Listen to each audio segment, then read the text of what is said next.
Hello friends, कक्षा 10वीं की इस वीडियो में आप सभी का स्वागत है। आज हम प्रश्नावली 10.1 शुरू करने जा रहे हैं। इसके पहले मैंने अध्याय का बेसिक नॉलेज वाला वीडियो बनाया है, आप उसे ज़रूर देखें। मैंने उसमें ये सारे ऑब्जेक्टिव को एक बार अच्छे से समझाया है और इस वीडियो में भी हम इस सारे जो प्रश्नावली इसको पूरा हल करेंगे। तो अगर आप चैनल में नए हैं तो चैनल को सब्सक्राइब कर लीजिए, साथ ही बेल आइकन को दबा दीजिए, जिससे हर नए वीडियो की नोटिफिकेशन आप तक पहुँच जाएगी। तो चलिए बिना किसी देरी के इस वीडियो को शुरू करते हैं।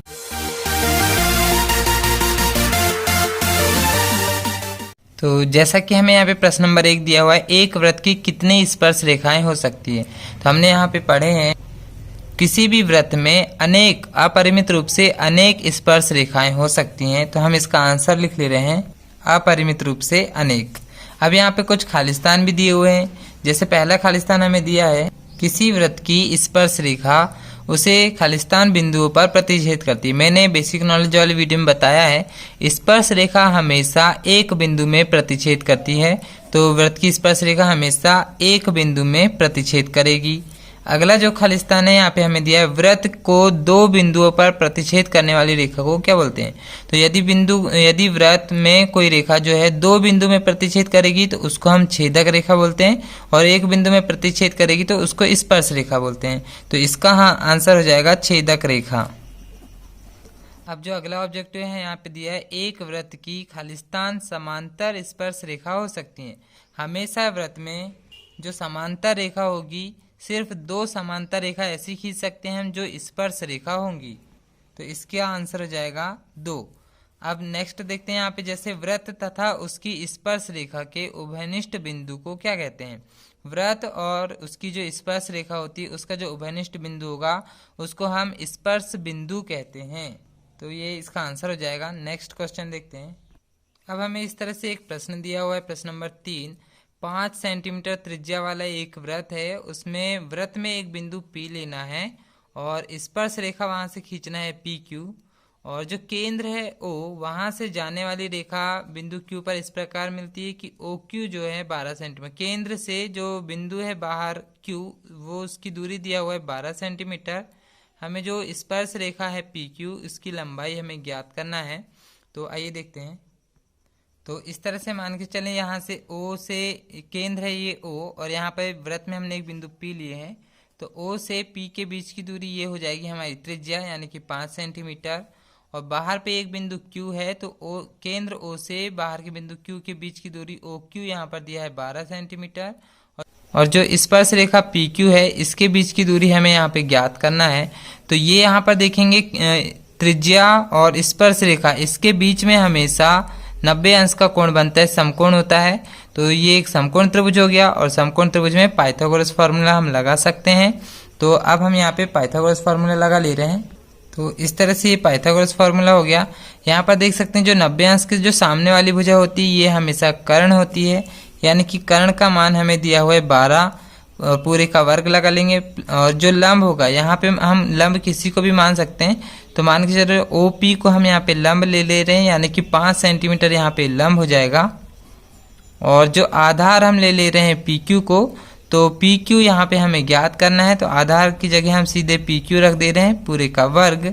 यहाँ पे हम 12 का वर्ग कर ले रहे हैं। तो 12 का वर्ग होता है 144 बराबर 5 का वर्ग हो जाएगा 25 प्लस PQ का वर्ग इसी तरह से रहेगा।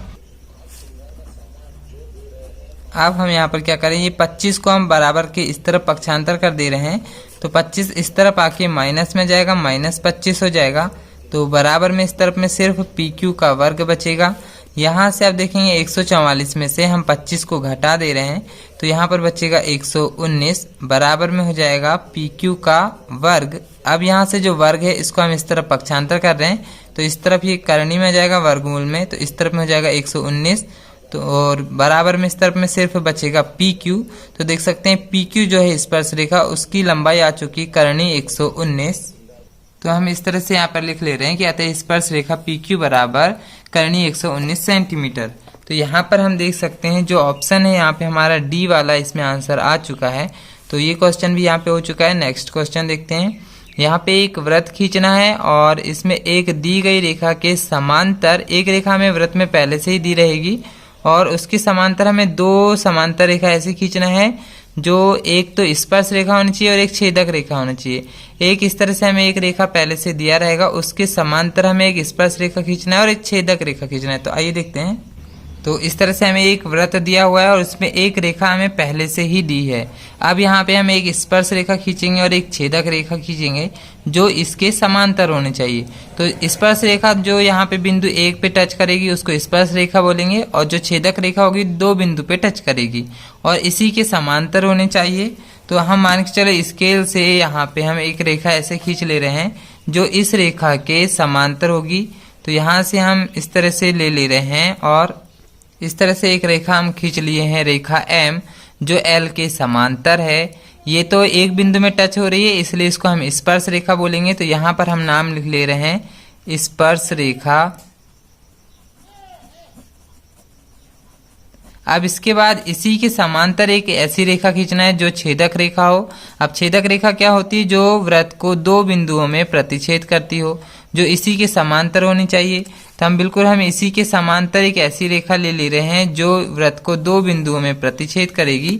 तो देख सकते हैं एक बिंदु ये हो गया और एक बिंदु ये हो गया। इस तरह से इस रेखा को हम छेदक रेखा बोलेंगे। तो इसको हम नाम दे रहे हैं P। ये हो गई हमारी छेदक रेखा। तो इसी तरह से सिंपल सा एक चित्र बनाना है जिसमें रेखा L के समांतर एक स्पर्श रेखा खींचना था और एक छेदक रेखा खींचना है। तो ये क्वेश्चन भी हमारा यहाँ पर हो चुका है। देख सकते हैं इस प्रश्नावली में सिर्फ 4 ही क्वेश्चन थे, तो हमने सारे क्वेश्चन यहाँ पे हल कर चुके हैं। अब इसके बाद हम इसमें एक प्रमेय पढ़ेंगे जो पेज नंबर 233 में यहाँ प्रमेय 10.2 दिया हुआ है। यह प्रमेय अधिकतर एग्जाम में पूछा जाता है, तो इसे तो आप IMP लगा ही लें। तो इसको मैं अगले वीडियो में समझाऊंगा। और अगर आप चैनल में नए हैं तो चैनल को सब्सक्राइब कर लीजिए, साथ ही बेल आइकन को दबा दीजिए जिससे हर नए वीडियो की नोटिफिकेशन